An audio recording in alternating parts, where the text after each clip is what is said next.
बिस्मिल्लाहिर्रहमानिर्रहीम नहमदुहु व नसल्ली अला रसूलिल करीम अम्मा बाद। मोअज़्ज़िज़ सामिन कराम, अस्सलामु अलैकुम व रहमतुल्लाहि व बरकातुहू। मैं उस्मान यूसुफ़ और आप देख रहे हैं आपके सवाल और उनके जवाब। तो शुरू करते हैं। आज मोअज़्ज़िज़ सामिन कराम, आज के जो प्रोग्राम है इसके अंदर जो है आपके सवालात और जवाबात, हमने कुछ सवालात तमाम से किए गए हैं, उनका जवाब आपके सामने, उनके जवाबात हम आपके सामने रखेंगे। जो सवालात हमसे किए गए तो हम चाहते हैं कि आप सबको भी इन सवालात का जवाब मालूम हो सके। वो ज़रूरी और अहम मसले हैं जिनका जानना हम सब के लिए ज़रूरी है। तो पहला सवाल ये है, अगर कोई आदमी आस्तीन चढ़ाकर नमाज़ पढ़े तो क्या ये जायज़ है? कोनियाँ खुली हुई हो या ना खुली हुई हो, दोनों सूरतों में क्या हुक्म है? आस्तीन चढ़ाकर नमाज़ पढ़ना ये जायज़ नहीं है, मकरूह है। तो इस सूरत में नमाज नाक़िस रहेगी। इसमें दो सूरतें हैं, दो सूरतें बनती है इस मसले में। वो ये कि वो कोनी पूरी खुली हुई हो, ऊपर तक, कोनियों से ऊपर तक हो या कोनियों से नीचे तक आस्तीन चढ़ाई हुई हो। अगर कोनियाँ खुली हुई है तो इस सूरत में तो मकरूह है, और मकरूह जो चीज़ रहती है वो नाक़िस रहती है, उसको दोबारा दोहराना ज़रूरी है।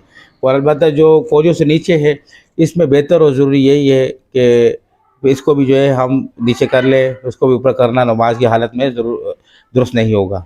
अलबत्ता अगर वज़ू वगैरह में जैसे हम ऊपर करते हैं और नमाज में शामिल होना चाहते हैं तो उस वक्त जो है ना वक्त की कमी की वजह से वो आस्तीन नीचे ऊपर रह जाती है, कोनी से ऊपर। तो उस सूरत में बेहतर ये है कि अमल कलील से, नमाज ही में अमल कलील से रुकू में, सजदे में हम इसको आस्तीन को नीचे उतार लें, नीचे कर लें, तो इंशाअल्लाह नमाज में कोई फ़र्क नहीं आएगा। तो ये मसला था आज का पहला मसला। और दूसरा सवाल जो है हमसे किया वो ये है कि जिस कमरे में किसी मर्द या औरत का फ़ोटो आवेज़ा हो तो उस जगह नमाज हो सकती है या नहीं?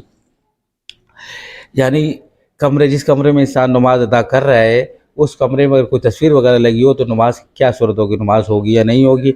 तो इस मसले को समझने से पहले एक नुक्ता है जो ख़ास जो समझना ज़रूरी है, वो ये है कि अगर कमरे में किसी ज़ी रूह की तस्वीर लगी हो तो जिस कमरे में भी ज़ी रूह की तस्वीर लगी हो तो उसमें नमाज़ पढ़ना मकरूह तहरीमी है। अब इसमें चंद सूरतें बनती हैं, वो आप समझ लें, उनका समझना हम सबके लिए ज़रूरी भी है। वो ये है कि अगर तस्वीर हमारे सामने हो, दाएं जानिब हो, बाएं जानिब हो, सर के ऊपर हो, तो इस तमाम सूरतों में नमाज़ पढ़ना मकरूह तहरीमी है। और जो चीज़ मकरूह तहरीमी होती है इसका हम सबके लिए समझना ज़रूरी है कि उस चीज़ का इआदा, यानी उस चीज़ को दोबारा पढ़ना ज़रूरी है और वाजिब है। वो मकरूह तहरीमी के बाद वो चीज़ नहीं होती, उस चीज़ का हमारे ऊपर दोबारा पढ़ना लाजिम है, वो ज़रूरी है। इस बात को समझना चाहिए। अलबत्ता अगर पीछे तस्वीर लगी हो कमरे में तो उस सूरत में जो है ना नमाज तो होगी, लेकिन बेहतर यह है कि उसको भी जो है ना उतार दिया जाए, उसका भी पीछे नहीं होना चाहिए, ना होना ज़रूरी है, उसको उतार देना बेहतर है। इस मसले को समझना ज़रूरी है। तो ये थे आज के सवाल। उम्मीद है कि आपको समझ आ चुकी होगी।